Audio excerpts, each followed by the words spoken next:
folks. A friend was very kind enough to send me this video, which is banned off the internet. I'm recording it because I don't think it's going to be on here much longer. I think it's going to interest many people, and it's concerning the lies that have been going around concerning the effects of the bite. Pay attention, and to no further ado, God bless each and all. Apparently one of the whistleblowers is brave enough to come forward and give a name, or I would not have allowed you to come. Yes, Senator. So we've got 3 whistleblowers who've given me permission at this point to share their name. Lieutenant Colonel Dr. Teresa Long, DO MPH, Dr. Samuel Sigloff, and Lieutenant Colonel Dr. Peter Chambers, DO and Flight Sergeant. All 3 have given me this data. I have declarations from all 3. This data is under penalty. This is under penalty of perjury. We intend to submit this to the courts. We have substantial data showing that we saw, for example, miscarriages increased by 300% over the 5-year average, almost. We saw almost 300% increase in cancer over the 5-year average. Cancer is not being talked about except for by Dr. Ryan Cole. Thank you, doctor. We saw, this one's amazing, neurological. So neurological issues which would affect our pilots, over 1,000% increase. 1,000. 10 times. That's 10 times the rate, and obviously that 83,000 per year. 82,000 per year to 863,000 in 1 year. Our soldiers are being experimented on, injured, and sometimes possibly killed. Dr. Corey, thank you so much for your stance on the corruption. That's precisely what it is. They know this. And Senator, when these doctors are attacked, not necessarily the people in this room, I'm not giving names, they call me. I'm the one dealing with the medical boards. I'm the one watching the witch hunts. I'm the one fighting them off, and I'm the one telling them where to go. I'm going to keep doing that. Senator, we also have, let me give you this last thing, and then I'll shut up and get out of your way. 9/28/2021. Project Salus weekly report. Project Salus is a Defense Department initiative where they report and they take all this data that doesn't exist supposedly, and they give it to the CDC. They're watching these vaccines. On that date, and around that date, I have numerous instances where Fauci and that entire crew were saying it's a crisis of unvaxxed. It's 99% unvaxxed in the hospital. In Project Salus, in the weekly report, the DoD document says specifically 71% of new cases are in the fully vaxxed and 60% of hospitalizations are in the fully vaxxed. This is corruption at the highest level. We need investigations. The Secretary of Defense needs investigated. The CDC needs to investigate it. And thank you so much, Senator, for having the courage to stand against these special interests. So again, the Department of Defense. Thank you. The Department of Defense, the Biden administration is on notice. They must preserve these records, and this must be investigated. Okay? Ron Johnson. Thank you so much, Senator. Ron Johnson. Thank you. So, the increase in cancer is something I've been hearing about for months. And quite honestly, I've told people that are reporting this to me, I don't think the public's quite ready for that yet. Okay, but you've just raised this issue. Apparently, Dr. Cole, you're aware of this. Can you talk a little bit about that? Because this is frightening. Thank you, Senator. And this is a challenge in terms of aggregating data. I saw a signal early on of certain viral conditions. Dr. Parks pointed out mechanisms. I noticed certain viruses increasing. Well, these same T cells, immune cells, keep cancers in check. So I do about 40,000 biopsies a year. I'm a busy pathologist. And I thought, gosh, I'm seeing more of this type of cancer and this type of cancer and this type of cancer. And so I've tried to talk to other laboratories and aggregate a bigger data set, which obviously these federal data sets are a very easy way to see that signal. Obviously, I've been canceled, I've been ridiculed, I've been maligned, etc. for saying so, but I've been observing it. And I can't deny observation. That's how science happens, initially through observation. Then we confirm through hypothesis, experiment, and data. So yes, we're seeing it. And now when we travel with these groups and summits, I have oncologists, I have radiation oncologists. I am seeing an uptick in cancers. I'm seeing these odd, stable cancers take off like wildfires after the vaccines. It is happening. We need federal funding. The NIH isn't looking at this. Getting a grant to look at anything related to the vaccines is next to impossible because they're perfect, safe, and effective. So it's happening. My data is anecdotal. My observational group is significant, but we need additional studies to happen. And thank you to Tom for digging into what's actually happening. I think we have some additional nurses. And by the way, that's where I was getting the safety signal from. Nurses from across the countries are contacting me about the vaccine mandates, that type of things, talking, telling me why they're not going to get the vaccine because they're seeing these patients that their cancers are in remission. Then, all of a sudden, boom, they're blossoming again. Dr. Urso, quickly. Yeah, I've got a question I want Dr. Cole to address. Ryan, you know that the experimental data on the genome in the P53 and BRCA, can you explain that to everyone? Yeah, real quick. So we have genes in our body. We have mechanisms in our body. We have bad cells in our body every day. Our body says, oh, I can kill that, knock it off, shakes hands with every cell. You're gone, you're a bad cell. There are genes, there are suppressor genes, P53, it's the guardian of our genome. There's another breast cancer gene, BRCA gene. We know that the spike protein binds to the receptors for these genes and can activate them. That is a mechanism of the spike protein.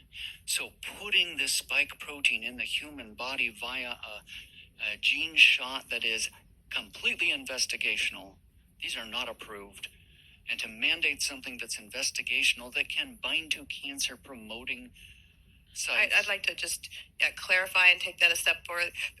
What P53 does is it checks your DNA before it replicates, and it makes sure that it's fixed. So P53 is the one tumor suppressor gene that is most tied to cancer, because once there's a mutation in P53, the mutation rate just skyrockets. Correct. And you're going to develop enough mutations that cancer is going to have a much more likelihood of becoming metastatic. Absolutely. So correct. P53 is the essential tumor suppressor. Now, do we know for sure that the spike protein is binding it and inactivating it so that it cannot make sure that your DNA is replicated effectively and without any errors? No, but that's why we should have tested these for cancer-causing potential before we started giving them to our kids. There are some confirmatory Can I studies. Yeah, I'll put it into the record. Yes. Paper by Jiang in May, Yes. where it goes into this data. SARS-CoV-2 spike impairs DNA damage repair. Thank you. The key, one of the key points is we still don't officially know what the structure of these so-called vaccines are. I mean, we do have some information now that's been published by a Nobel laureate group from Stanford, looking at the sequence from discards and comparing it with the patents. And there are what are called untranslated regions. Has anyone ever heard of this word, untranslated region? Anyone? Yes. A few people. Okay. Everyone has been told that the RNA in there is just RNA that's making this spike protein that's going to make your nice little cute little vaccine, just like those mumps and polio vaccines that we've all had as children. No, wrong. There are untranslated regions, and I'm going to read you what they are. There are 3 human gene sequences in those untranslated regions. One of them, we think, I'm working with a group of molecular biologists and genomics. One of them, we think, is targeting the mitochondria. I'll tell you what that gene sequence is. It is where is it? The 3' untranslated region comprises 2 sequence elements derived from the amino-terminal enhancer of split AS mRNA and the mitochondrial encoded 12S ribosomal RNA to confirm RNA stability and high total protein expression. That's what a WHO document says. Now, if that's true, that could mean, we don't know, we need to find out, that could mean that the expression of the spike protein is actually being expressed, partly at least, in mitochondrial ribosomal. This is so wrong. Mitochondrial ribosomal. No. Yeah. That means it could be a kamikaze First of all, expression. Dr. Wiseman, listen. You're certainly letting us know you're qualified, but I don't know what you're talking about. Well, what I'm talking about, Senator, is in every single drug package insert, you see a chemical structure. Do you not? There is a chemical structure. We need to know the exact chemical structure, the exact sequence of the RNAs and the DNAs in these vaccines. Right. Okay, they are being withheld from us. FDA needs to show us what those structures are. They need to explain what the pseudouridine is doing. They need to explain this paper from Sahin, who is the founder of BioNTech in 2014, they talk about non-natural nucleosides. What are those non-natural nucleosides doing? He talks about the toxicity of them, the pseudouridine. None of that is being discussed. None of that. So I want to clarify a little bit I there. agree with you. Okay. We need a lot more information. I want to clarify because people have said this is our mRNA vaccines. mRNA only always goes to protein, and we can't do anything. First, we know that people have reverse transcriptase. Yes, it can make DNA. Yes, it can go back into the DNA. But there's something else about RNA. RNA can make little hairpin loops. RNA can regulate your DNA. So when you put an mRNA vaccine or RNA into your body, it can get in and it can be alternately spliced, can bind to your DNA, and it can regulate it for positive or for negative. It can change your gene expression, and there's stuff in there that can do that either intentionally or unintentionally, and we don't know. It's completely unethical because we are just beginning to understand the RNA silencing, where these RNA molecules regulate our DNA. So that makes it completely unethical to use this technology. We have to get on to, there are great unknowns with respect to the vaccines, their mechanism of action, and disease categories like cancer. But there is a disease category upon which the FDA, the CDC, and all stakeholders agree that the vaccines cause, and that's myocarditis or heart inflammation. Now, I will tell you, as a cardiologist, it is crystal clear that these vaccines cause myocarditis. Dr. Parks has already quoted the paper by Avolio that has shown beyond a shadow of a doubt the vaccines cause myocarditis. The FDA indicates for Pfizer and Moderna that they cause myocarditis. We now have over 200 papers in the peer-reviewed literature on myocarditis, sadly showing the rates of myocarditis are far in excess of what the CDC ever imagined. We've identified that boys have a predilection for this far more than girls. The maximum age group, the peak age group, is age 18 to 24. So it's actually the college age. The risk extends up to age 50. And I can tell you that in this age group, it is clear the risks of the vaccines are far greater than the risks of COVID-19, the respiratory illness. Two papers, one by Tracy Hogue at UC Davis, one by Ron Kostoff, that these papers have been presented at the FDA meetings. They have not been challenged as analyses. And there are now fatal cases of myocarditis published by Washington University in St. Louis, by Verma, and by Choi from South Korea. More fatal cases accrue. There is the father of a boy here in this room who's died of myocarditis. One death is too many. One. We have 21,000 cases of myocarditis and climbing in the United States that the CDC has verified. One was too many.